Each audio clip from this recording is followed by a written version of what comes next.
Look, we've got our bowl blank that we've cut to a relatively round circle using the chainsaw, and we're ready to mount it on the lathe.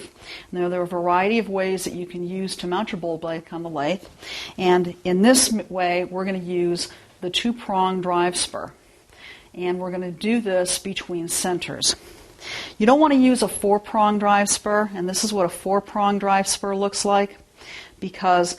we're working with green wood, and to get a good bite in the wood, we're going to use the 2-prong, and we're going to drive it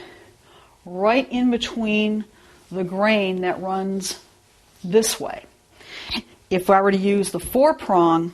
I wouldn't be able to drive this drive spur very deep into the wood, and eventually it would start spinning like this, and I'd have to start all over again.